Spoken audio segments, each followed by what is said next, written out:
నమస్తే. శ్రీ హోలిస్టిక్ హాస్పిటల్లో senior గైనకాలజిస్ట్గా doctor Alluri Vijayalakshmi గారు ఈరోజు మనతో పాటు ఉన్నారు. మేడం గారు చాలా సంవత్సరాల నుంచి విమెన్ హెల్త్ కేర్ గురించి, ముఖ్యంగా అడోలసెంట్ హెల్త్ కేర్ గురించి అవగాహన కల్పించడానికి రకరకాల సామాజిక కార్యంలో ఉంటున్నారు. ఈరోజు మేడం గారు మనతో పాటు మెనోపాజ్ గురించి ముఖ్యంగా మాట్లాడడానికి ఉన్నారు. నమస్కారం మేడం. కౌమార బాలల ఆరోగ్యం అనే చిన్న పుస్తకాన్ని అనేక చారిటబుల్ ట్రస్ట్ సహకారం ద్వారా సుమారుగా 80,000 మందికి అందించారు. ఈరోజు ఈ కార్యక్రమానికి మేడం గారికి స్వాగతం.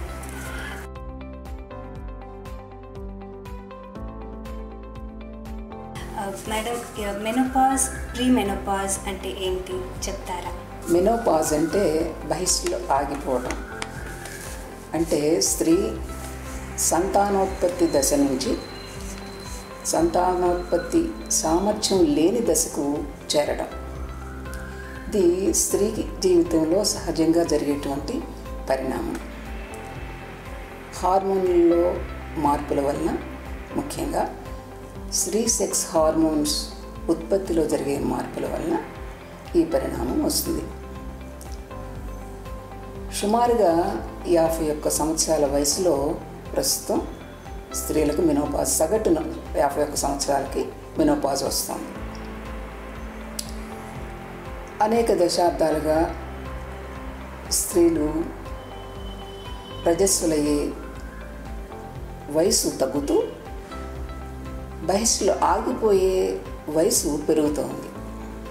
అంటే సుమారుగా 30 సంవత్సరాల క్రితం సగటున 45 సంవత్సరాలు మెనోపాజ్ వచ్చే వయసు అనుకుంటే, ఇప్పుడు ప్రస్తుతం సగటు వయసు 51 సంవత్సరాలకు మెనోపాజ్ వస్తుంది.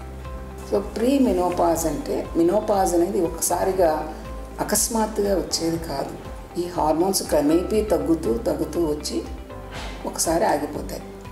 అంటే ఈ మెనోపాజ్ దశలో జరిగేటువంటి మార్పులన్నీ ఒక్కసారిగా జరగకుండా క్రమేపీ జరుగుతాయి. వయసులో ఆగిపోవటానికి ముందు కూడా కొన్ని లక్షణాలు కనిపిస్తాయి. ఉదాహరణకు వయసులో క్రమం తప్పి రావటం, యోని పొడిబారటం, చర్మంలో మార్పులు, భావోద్వేగపరమైన మార్పులు, మానసికపరమైనటువంటి మార్పులు అనేకం వస్తాయి. అవి ప్రీ మెనోపాజ్ అంటే మెనోపాజ్కి ముందే కాకుండా, మెనోపాజ్ వచ్చి ఆగిపోయినా కూడా, వయసులో ఆగిపోయినా కూడా ఇవి కొనసాగుతాయి. అసలు మెనోపాజ్ అని ఎప్పుడు అంటాం అంటే, వరుసగా 12 నెలలు వయసులు రాకపోతే దాన్ని మెనోపాజ్ అని అంటాం. మెనోపాజ్ వచ్చినట్లుగా పరిగణిస్తాం. మేడం, ఈ మెనోపాజ్ గురించి అవగాహన అనేది ఎందుకు అంత ముఖ్యము? అవగాహన లేకపోతే ఎలాంటి ఇబ్బందులు జరుగుతాయి? మెనోపాజ్ ఇందాక నేను చెప్పినట్లుగా సగటున 51 సంవత్సరాలకు వస్తుంది. స్త్రీల యొక్క ఆయుర్దాయం పెరిగింది. ఇదివరకు రోజుల్లో 40-50 సంవత్సరాలకే మెజారిటీ స్త్రీలు చనిపోయేవారు. ఇప్పుడు స్త్రీల యొక్క ప్రజల ఆయుర్దాయం పెరిగింది, స్త్రీల ఆయుర్దాయం కూడా పెరిగింది.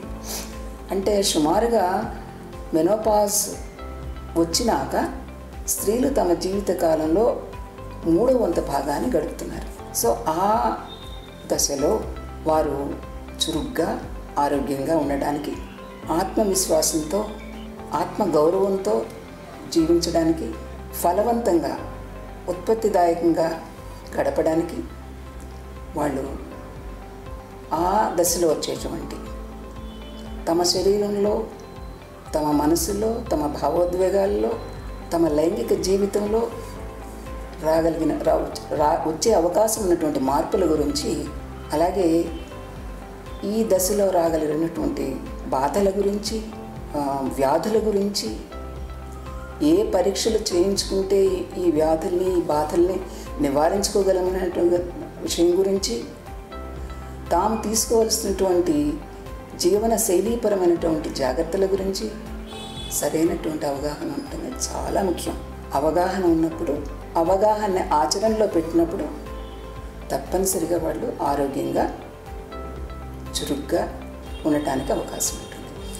మేడం గారు, 40 దాటిన తర్వాత పీరియడ్స్ సరిగా రాకపోతే దాన్ని కేవలం మెనోపాజ్ అనే అర్థం చేసుకోవాలా, లేదా వేరేదేమన్నా వ్యాధిలో అలాగా కనిపించవచ్చా? అంటే క్రమం తప్పి వస్తూ ఉంటాయి వయసులు. సాధారణంగా హార్మోన్ల సంతులనం సరిగా లేక వస్తాయి, కానీ ఇంకా వేరే రకంగా కూడా రావచ్చు, వేరే సమస్యల వల్ల కూడా రావచ్చు. ఎలాంటి సమస్యలు అంటే గర్భాశయం నుంచి పాలిప్స్ అంటే చిన్న గ్రోత్స్ అన్నమాట. అంటే లోపలి క్యావిటీ నుంచి రావచ్చు, లేదా సర్విక్స్ అని గర్భాశయపు ముఖద్వారం నుంచి రావచ్చు, గర్భాశయం కణుతులు, లేకపోతే అండాశయాల కణుతులు, లేదా హార్మోన్ పరంగా వచ్చినటువంటి మార్పుల కారణంగా ఎండోమెట్రియంలో వచ్చేటువంటి మార్పుల వలన, లేదా యోనిలో వచ్చేటువంటి ఇన్ఫెక్షన్స్ వలన కూడా రావచ్చు. అంటే ఎప్పుడైతే ఈస్ట్రోజన్ అనే స్త్రీ సెక్స్ హార్మోన్ ఆసరా తగ్గిపోతుందో ఈ అవయవాళ్ళు, అంటే ముఖ్యంగా జననాంగ వ్యవస్థలో చాలా మార్పులు వస్తాయి. అంటే వాటిని సపోర్ట్ చేసేటువంటి హార్మోన్ లేనప్పుడు లోపలి పొర పల్చగా అయిపోతుంది. పల్చగా అయిపోయి ఇన్ఫెక్షన్స్ త్వరగా వచ్చే అవకాశం ఉంది. కొన్ని ఇన్ఫెక్షన్స్ వల్ల క్లెమీడియా, గొనోరియా అలాంటి వాటి వల్ల రావచ్చు. ఇంకా కొంతమంది వాడుతున్న మందుల వల్ల, అంటే హార్మోన్స్ కానీ, కొంతమంది ఏ కార్డియాక్ ప్రాబ్లంకో రక్తం పలచనవటానికి వాడతారు మందులు, ఆ మందుల వల్ల కానీ కూడా రావచ్చు. అంటే కేవలము ఇది సహజంగా మెనోపాజ్ దశలో అయ్యేదేలే అనుకుని ఊరుకుంటానికి వీల్లేదు.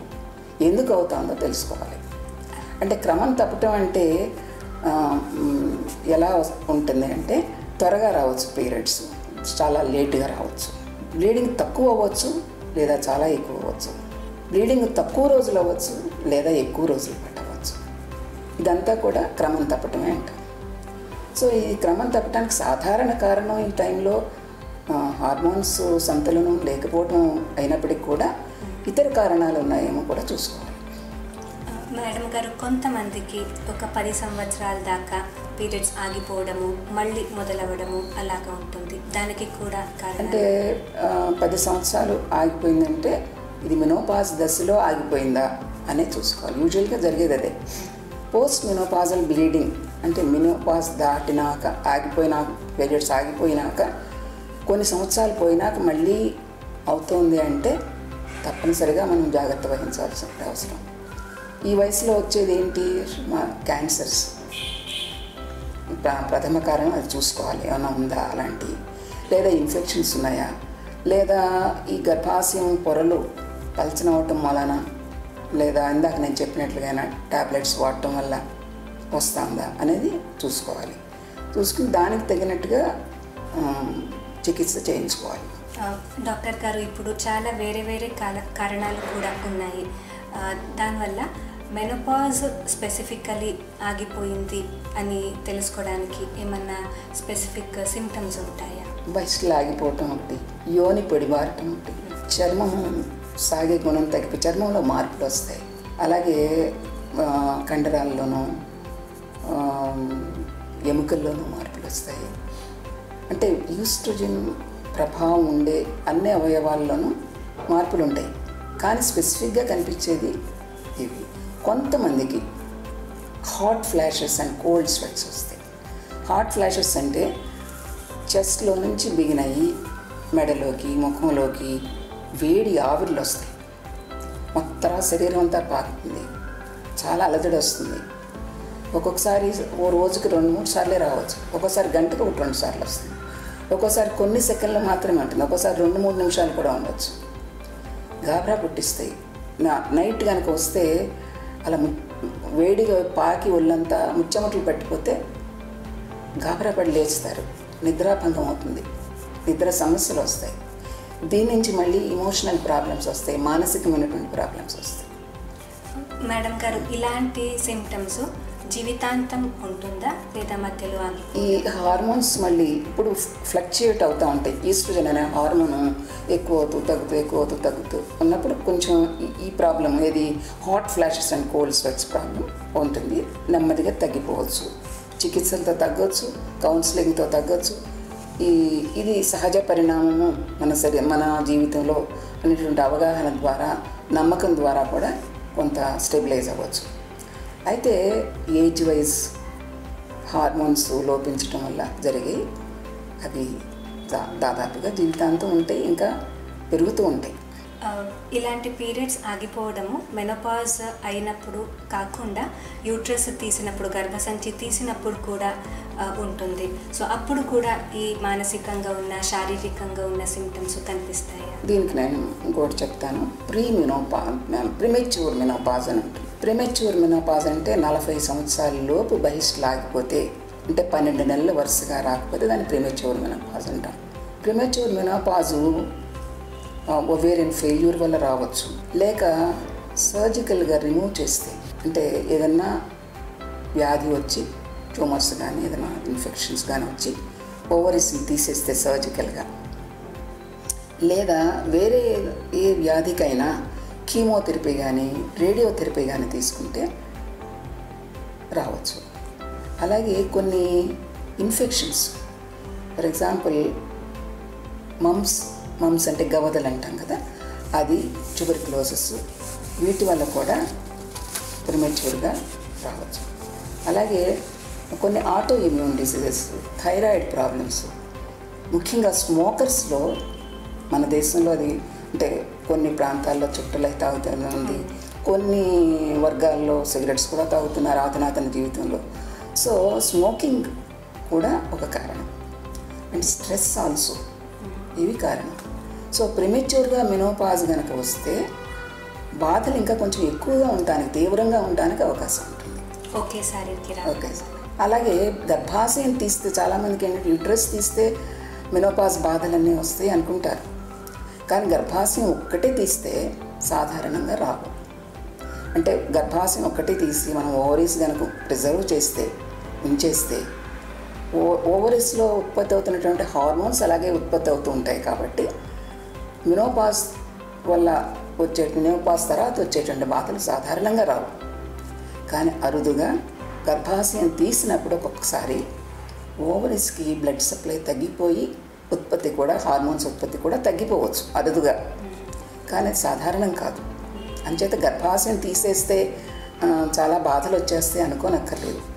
గర్భాశయాన్ని సాధ్యమైనంత వరకు తీయకుండా ఉండడానికే ప్రయత్నం చేయాలి, ముఖ్యంగా 40 సంవత్సరాల లోపు. ఒకవేళ తప్పనిసరి తీసేయాల్సి వస్తే ఈ బాధలు వచ్చేస్తాయేమో అని భయపడకూడదు, కానీ మనం బాధలు రాకుండా ఉండటానికి జీవనశైలి పరమైనటువంటి జాగ్రత్తలు అయితే తప్పనిసరిగా తీసుకోవాలి. డాక్టర్ గారు, మీరు ఇప్పుడు భావోద్వేగమైన కొన్ని ప్రాబ్లమ్స్ వస్తాయి అని చెప్పారు. ప్రీ మెనోపాజ్ టైంలో, మెనోపాజ్ టైంలో అలాగా వచ్చినప్పుడు దాన్ని ఎలాగ ఎదుర్కోవాలి? అసలు ఏమేంటి వస్తాయో తెలుసుకోవాలి మనం. ఏమేంటి వస్తాయంటే చిరాకు, కోపం, పానిక్ అటాక్స్, డిప్రెషన్, ఆందోళన, కారణం తెలియకుండానే ఏడవటం, ఇలాంటి సమస్యలన్నీ వస్తాయి. సో ఇవన్నీ కూడా మళ్ళీ హార్మోన్స్ లోపం వల్ల, ఏజ్తో వచ్చి ఇవన్నీ. ఇవి రాకుండా ఈ మానసికమైనటువంటి ఈ అలజడుల నుంచి తప్పించుకోవడానికి ముఖ్యంగా మళ్ళీ మన జీవనశైలిలో మార్పు ఉండాలి.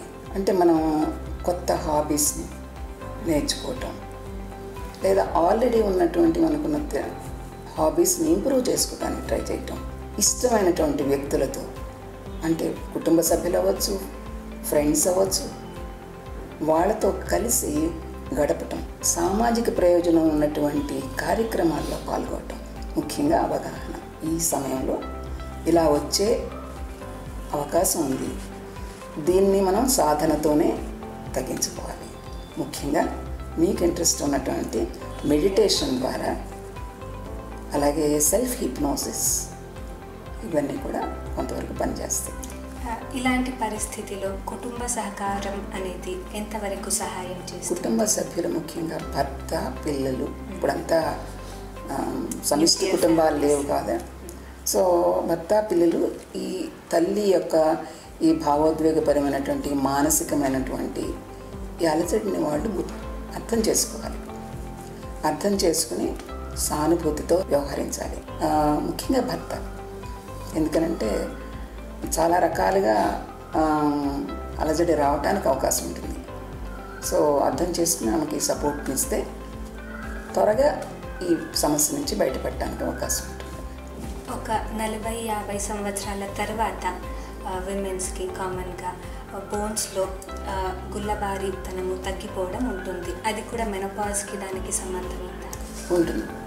ఇప్పుడు మామూలుగా 35 సంవత్సరాల వయసుకి పీక్ బోన్ మాస్ వస్తుంది, ముఖ్యంగా స్త్రీలకి. 35 సంవత్సరాల నుంచి సంవత్సరానికి 0.5 to 1% చొప్పున ఈ బోన్ మాస్ తగ్గిపోతూ వస్తుంది.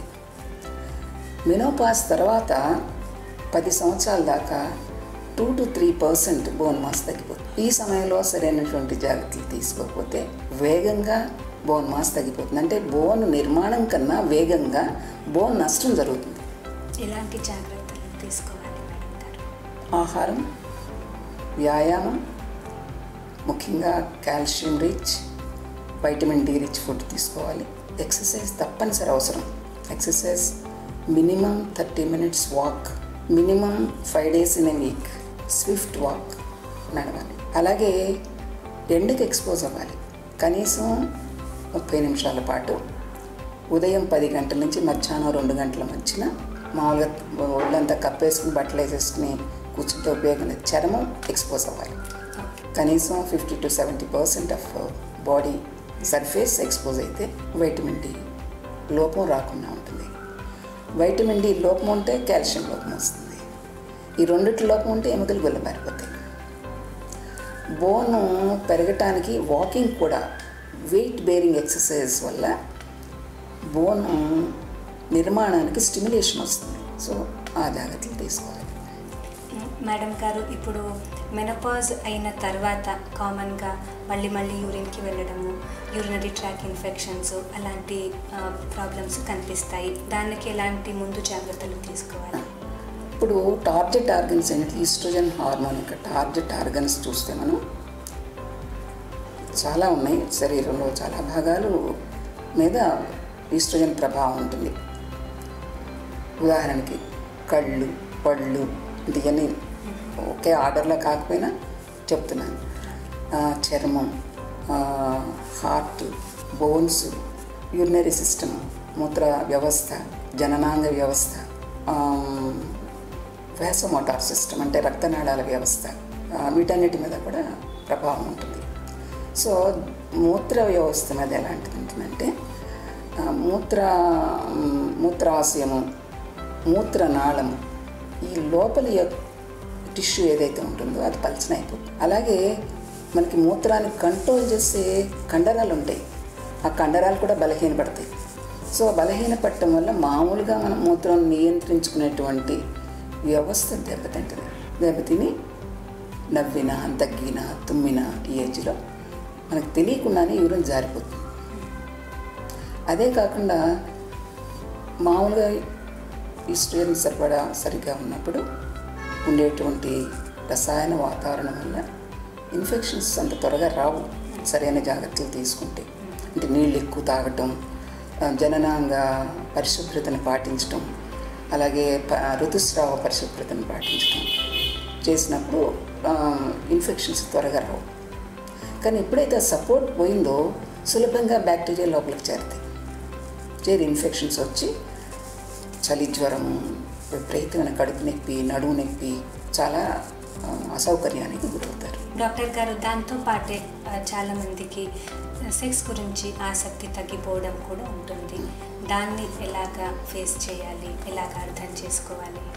ఈ సెక్స్ పట్ల ఆసక్తి తగ్గిపోవటం అనేది వయసుతో పాటు కొంత మానసికమైన, భావోద్వేగపరమైనటువంటి కారణం ఉన్నప్పటికీ కూడా ముఖ్యమైన కారణం యోని పొడిగా అయిపోతుంది, సాగే గుణాన్ని కోల్పోతుంది.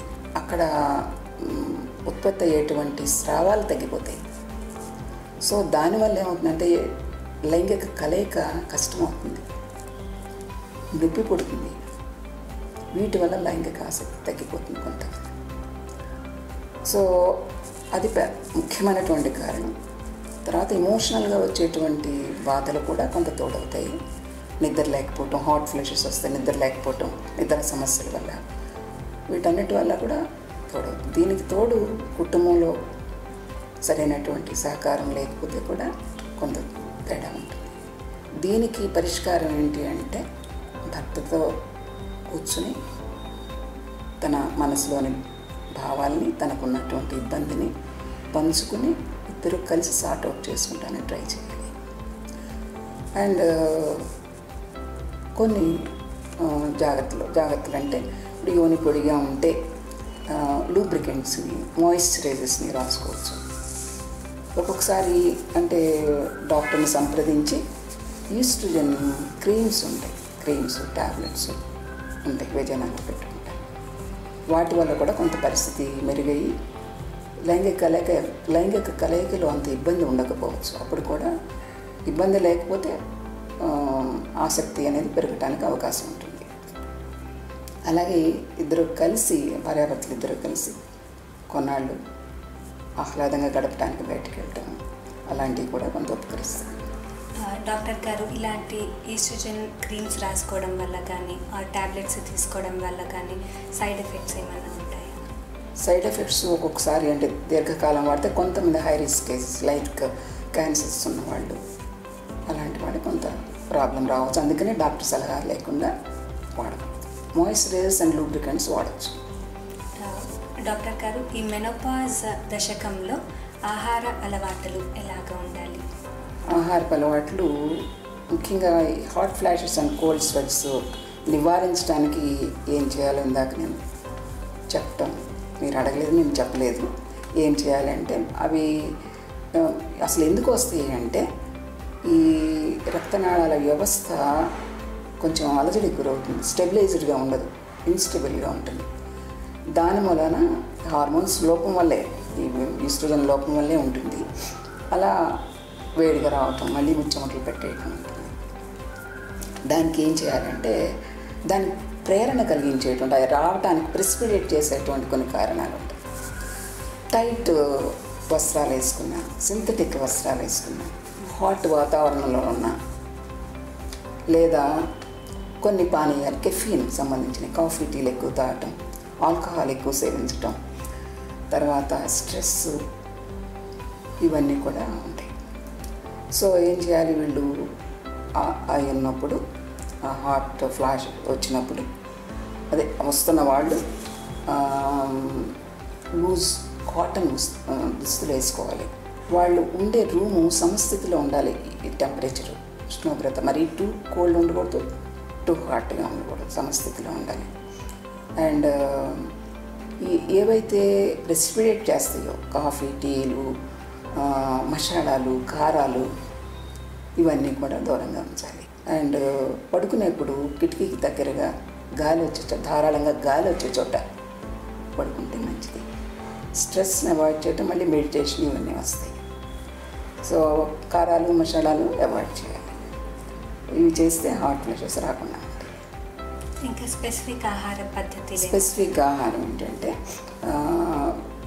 మనకి మెనోపాజ్ తర్వాత మినిమం కాల్షియము 1200 to 1500 milligrams రోజు తీసుకుంటే మంచిది. So calcium rich food and vitamin D కూడా ఉండాలి. వైటమిన్ డి మనకి 30 nanograms లోపు ఉంటే తక్కువ ఉన్నట్లు లెక్క. పరీక్ష చేయించుకుని 30 nanograms పైన ఉండేలాగా చూసుకోవాలి. పైన ఉంటే దాన్ని మెయింటైన్ చేయడానికి మనం సరైన ఆహారం తీసుకోవాలి.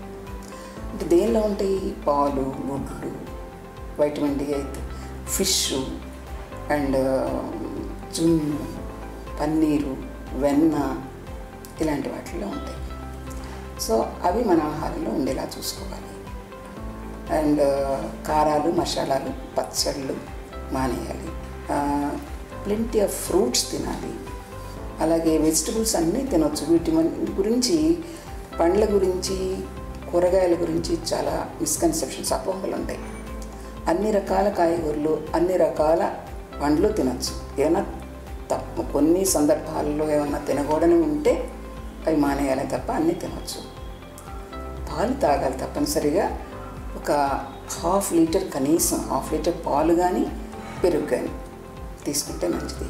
నట్స్లో యాంటీ ఆక్సిడెంట్స్ నాకు కావాల్సినటువంటి పోషకాలు ఉంటాయి. కనీసం 2 రకాలు ఒక 5-6 చొప్పున తినాలి. డేట్స్ తింటే మంచిది. వేరుశనగపప్పు బెల్లం పాకం పట్టుకుని తింటే కొంచెం ఐరన్ ఇలాంటివి వస్తాయి. ఐరన్, ప్రోటీన్ ఇలాంటివి. సో ఇలాంటి ఆహారం. సో పండ్లు, ఆకుకూరలు, కాయగూరలు, పాలు, నాన్ వెజ్ తినే వాళ్ళైతే ఎగ్ అండ్ ఫిష్ ఇవన్నీ తింటే మంచిది. మేడం గారు, ఇప్పుడు నైసర్గికంగా ఈ ఈస్ట్రోజన్ తగ్గిపోవడం వల్ల ఈ సమస్యలు కనిపిస్తున్నాయి కాబట్టి ఆహారంలో ఏమన్నా నైసర్గికంగా దొరికే ఈస్ట్రోజన్ ఉన్న ఆహారం ఏమన్నా ఉంటుందా? అంటే మామూలుగా సహజంగా ఉండే ఏమో చెప్తున్నారు కానీ ఐసోఫ్లావిన్స్ అనేవి అవి భిన్నాభిప్రాయాలు ఉన్నాయి. బ్లాక్ ఫ్లాష్ ఉన్నాయి కొన్ని. వాటి వల్ల కొంత ఉపయోగం ఉండొచ్చు, ఖచ్చితం కాదు అది. ఓకే. ఇది ఈ మెనోపాజ్ దశకంలో అలా అంటే తక్కువ ఈ సమస్యలు కనిపించాలి అంటే ఎలాంటి లైఫ్ స్టైల్ మోడిఫికేషన్స్ పెట్టుకోవాలి? లైఫ్ స్టైల్ మోడిఫికేషన్ ముఖ్యంగా సంతులన ఆహారం తినాలి. ఇప్పుడు నేను ఇప్పుడు మామూలుగా నేను పండ్లు, కూరలు ఇవన్నీ చెప్పాను కదా. మనకు వీటిలో పోషకాలు మామూలుగా carbohydrates, proteins, vitamins, minerals, fats ఇవన్నీ ఉంటాయి. సో వీటిల్లో ఇవన్నీ కూడా ఏదో ఒకటి మనం తినే ఆహార పదార్థం ఉండాలి. ఇవి లభించేటువంటి ఆహార పదార్థం ప్రతి పూట మనం తినేదానిలో ఉండాలి. తర్వాత మితాహారం అంటే మన మెటబాలిజంకి అవసరం. మెటబాలిజం తగ్గుతుంది, వెయిట్ పెరుగుతాం. కొంచెం వెయిట్ పెరగకుండా ఉండాలన్నా కూడా మనం జాగ్రత్త తీసుకోవాలి. మనకి మెటబాలిజం తగ్గటం వల్ల మెనోపాజ్ తర్వాత వెయిట్ పెరిగేటువంటి రిస్క్ ఉంటుంది. కాబట్టి వెయిట్ పెరగటం వల్ల మళ్ళీ అనేక రిస్కులు వస్తాయి. కాబట్టి దాన్ని నియంత్రించుకోవడానికి తగినటువంటి ఆహారాన్ని తినాలి. సో ఫ్యాట్స్లో మళ్ళీను సాచురేటెడ్ ఫ్యాట్స్ని సాధ్యమైనంత వరకు తినకుండా అన్సాచురేటెడ్ ఫ్యాట్స్ తింటే మంచిది. ప్రోటీన్ ఎక్కువ, వైటమిన్స్ అండ్ మినరల్స్ ఎక్కువ ఉన్నటువంటి పదార్థాలను తింటే మంచిది. అలాగే ఎక్సర్సైజ్ ఇందా నేను చెప్పినట్లు ఎవరికి నచ్చిన వ్యాయామం వాళ్ళు చేయొచ్చు. సైక్లింగ్ చేస్తారు కొంతమంది, ఈత కొడతారు కొంతమంది, సూర్య నమస్కారాలు చేస్తారు కొంతమంది. ఇలా ఎవరికి నచ్చిన వ్యాయామం వాళ్ళు చేయొచ్చు, ఎవరు చేయగలిగింది. కానీ నడక అనేది మంచి వ్యాయామం. ఇందా చెప్పినట్టుగా 30 minutes వాక్ పర్ డే చాలా వరకు కాపాడుతుంది. అన్నిటికన్నా ముఖ్యం ఒత్తిడి నుంచి తగ్గించుకోవటం. ఒత్తిడి నుంచి తగ్గించుకోవాలంటే వ్యాయామం మెడిటేషన్ చేయాలి. అలాగే ప్రాణాయామాలు చేయాలి. వీటి వల్ల ఒత్తిడి తగ్గడానికి ఎక్కువ అవకాశం ఉంటుంది.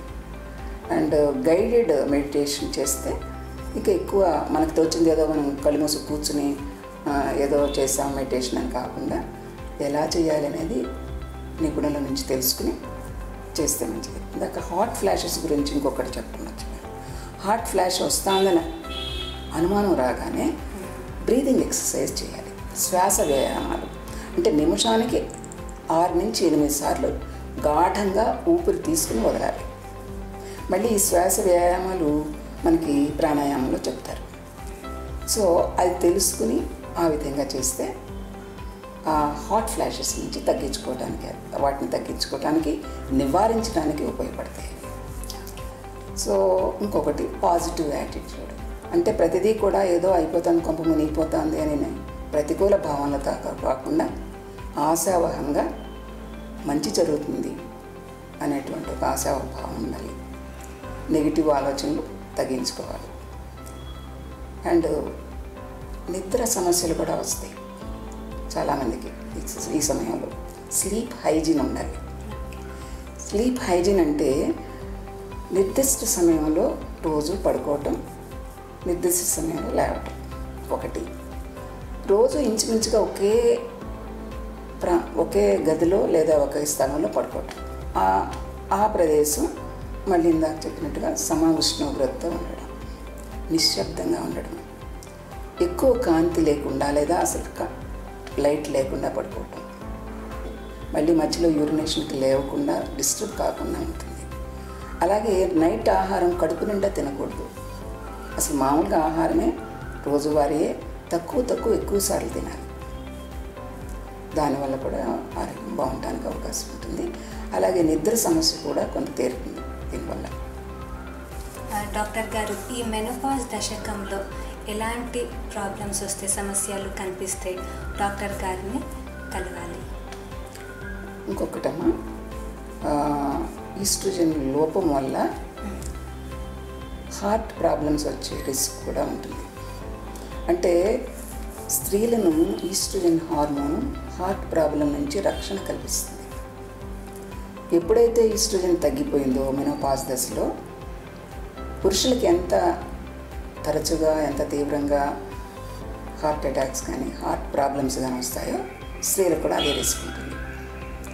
సో వాటి నుంచి రక్షించుకోవడానికి కూడా మళ్ళీ బ్యాలెన్స్డ్ డైట్, ఫ్యాట్ తగ్గించుకోవటం, ఆహారంలో వ్యాయామం, మెడిటేషన్ ఇవన్నీ చేయాలి. సో మీరు అడిగిన ప్రశ్నకి ఏమి బాధలు వస్తే ఇర్రెగ్యులర్ పీరియడ్స్ ఉంటే వెళ్ళాలి, లేదా పోస్ట్ మెనోపాజల్ బ్లీడింగ్ అంటే ఆగిపోయినాక మళ్ళీ బ్లీడింగ్ అవుతుంటే వెళ్ళాలి, యోనిలో ఏమైనా దురద, మంట లేదా డిశ్చార్జ్ ఎలా అవుతుంటే వెళ్ళి చూపించుకోవాలి, మూత్ర సంబంధమైనటువంటి ఇన్ఫెక్షన్స్ వస్తే చూపించుకోవాలి. అలాగే చర్మం కూడా సాగే గుణాన్ని కోల్పోయి దురదలు వస్తాయి, డ్రైగా అయిపోయి దురద వస్తుంది, దానికి అవసరమైతే చూపించుకోవాలి. అలాగే మస్కులోస్కెలిటల్ పెయిన్స్ వస్తాయి, అంటే కండరాల్లో నొప్పులు, జాయింట్స్లో నొప్పులు వస్తాయి, ఉంటే వెళ్ళి చూపించుకోవాలి. హాట్ ఫ్లాషెస్ వస్తే ఎలాగో తప్పదు, వెళ్ళి చూపించుకోవాలి. అయితే బాధలు వచ్చినప్పుడే చూపించుకోవడం కాకుండా మెనోపాజ్ దశ రాకముందు నుంచి, ఎందుకంటే 35 years నుంచి ప్రారంభం అవుతాయి మార్పులన్నీ. సో అప్పటి నుంచి ఏం చేయాలి, అప్పటి నుంచి కూడా ఏం జాగ్రత్తలు తీసుకుంటే ఇవి తీవ్రంగా రాకుండా మనం రక్షించుకోవచ్చు అనేది తెలుసుకోవాలి. సో అప్పటి నుంచి కూడా ఆహారంలో కానీ, వ్యాయామంలో కానీ, ఒత్తిడిని తగ్గించుకోవడంలో కానీ ఇవన్నీ కూడా మనం జాగ్రత్తలు తీసుకోవాలి. సో నిర్దిష్టమైనటువంటి వ్యవధిలో కొన్ని పరీక్షలను చేయించుకోవాలి, డాక్టర్ని కన్సల్ట్ చేసి. రక్త పరీక్షల్లో CBP complete blood picture, thyroid function test, renal function test, liver function test, lipid profile, Pap smear test, అలాగే హార్ట్ టెస్ట్, హార్ట్కి సంబంధించినటువంటి ఈకోకార్డియోగ్రామ్, ఇవన్నీ కూడా చేయించుకుని ఏమన్నా తేడాలు ఉంటే దానికి సంబంధించినటువంటి నిపుణుల్ని కలవాలి. బిఎండి టెస్ట్ ఒకటి తప్పనిసరిగా చేయించుకోవాలి. అంటే ముఖ్యంగా బోన్స్ కొంచెం వీక్గా ఉన్నాయేమని అనుమానం వస్తే బోన్ మినరల్ డెన్సిటీ టెస్ట్ అని ఉంటుంది, అది చూసుకుని దాన్ని బట్టి వాడాల్సినవి వాడాలి. అలాగే అవసరాన్ని బట్టి ఆర్థోపెడిక్ వాళ్ళని కానీ, కార్డియాక్ పీపుల్ని కానీ, అలాగే మూత్ర సంబంధమైన వస్తే యూరాలజిస్ట్ని కానీ అవసరమైతే మోస్ట్లీ గైనకాలజిస్ట్ దగ్గర వాటికి నివారణ ఉపాయాలు చెప్తారు, అలాగే ట్రీట్మెంట్ కూడా చెప్తారు. ముఖ్యంగా అవగాహన అనేది ఉండాలి. అవగాహన ఇంకొకటి, అసలు ఎలా బహిష్టులు వస్తాయి, ఎలా ఆగిపోతాయి మన శరీరంలో. యవ్వన ప్రారంభంలో అంటే ప్యూబర్టీ సమయంలో మన శరీరంలో ఉన్నటువంటి హైపోథాలమస్, పిట్యూటరీ, ఈ 2 ఓవరీస్, యూట్రస్, ఈ 4 మీద ఆధారపడి ఉంటుంది. అంటే హైపోథాలమస్లో కొన్ని హార్మోన్స్, పిట్యూటరీలో కొన్ని హార్మోన్స్, ఓవరీలో కొన్ని హార్మోన్స్ ఉత్పత్తి అవుతాయి. ఈ 3 సమన్వయంతో హైపోథాలమిక్, పిట్యూటరీ, ఓవేరియన్ యాక్సిస్ అంటాం.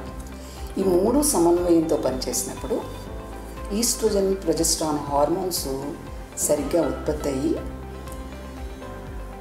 గర్భాశయం లోపలి పొర మీద ప్రభావం చూపుతాయి. మనకి గర్భం రావాలన్నా, మెన్స్ట్రుయేషన్ జరగాలన్నా, గర్భం పెరగాలన్నా మళ్ళీ ప్రసవం జరగాలన్నా ఈ హార్మోన్స్ ఒక సమన్వయంతో ఎప్పుడు అవసరాన్ని బట్టి అప్పుడు పనిచేస్తేనే ఇవన్నీ సక్రమంగా జరుగుతాయి. సో మనం స్త్రీ శిశువు తన తల్లి గర్భంలో ఉన్నప్పుడు ఆమె అండాశయాల్లో సుమారుగా 6 నుంచి 7 మిలియన్ల ప్రిమిటివ్ ఎగ్స్ ఉంటాయి. అంటే పరిణతి కానటువంటి ప్రాథమిక దశలో ఉన్నటువంటి అండాలు ఉంటాయి. స్త్రీ శిశువు పుట్టేప్పటికి సుమారుగా 1 మిలియన్ అండాలు ఉంటాయి. అదే ప్యూబర్టీ దశకు వచ్చేప్పటికి 3 లక్షలు మాత్రమే ఉంటాయి. ఈ 3 లక్షల్లో స్త్రీ తన జీవిత కాలంలో 350 నుంచి 450 అండాలు మాత్రమే ఆమె శరీరంలో విడుదలయ్యి బిడ్డ పుట్టేందుకు అవకాశం కల్పిస్తాయి. ఈ ప్రతి నెల కొన్ని వందల ప్రిమిటివ్ అండాలు డిఫరెంట్ స్టేజెస్ ఆఫ్ డెవలప్మెంట్లో శిథిలమైపోతాయి. సో మినోపాజ్ దశ వచ్చేప్పటికి ఈ ఫాలికల్స్ అన్నీ కూడా నంబర్ తగ్గిపోయి వాటిలో హార్మోన్ ఉత్పత్తి తగ్గిపోయి ఇంకా అది గర్భాశయం లోపలి పొర మీద ప్రభావం చూపలేని స్థితికి వచ్చేస్తుంది.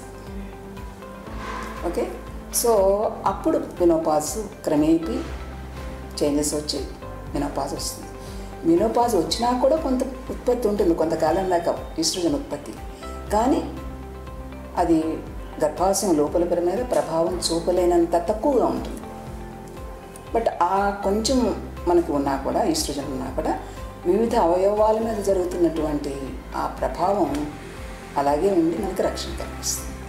అది పూర్తిగా పోయినప్పుడు ఇంకా మనం కొన్ని ఇబ్బందులకి లోనవుతాం.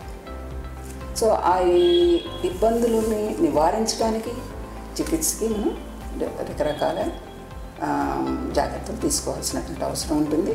అప్పుడే స్త్రీలు మెనోపాజ్ తర్వాత కూడా ఒక ఫలప్రదమైనటువంటి జీవితాన్ని గడపగలుగుతారు, ఆరోగ్యంగా ఉండగలుగుతారు, తమకు తమ కుటుంబానికి సమాజానికి ఉపయోగపడేలాగా ఉండగలుగుతారు. మెనోపాజ్ గురించి, ప్రీ మెనోపాజ్, పోస్ట్ మెనోపాజ్ దశ గురించి, అప్పుడు వచ్చే శారీరక మానసిక మార్పుల గురించి చక్కగా మేడం గారు, డాక్టర్ విజయలక్ష్మి గారు మనకి చెప్పారు. ధన్యవాదాలు.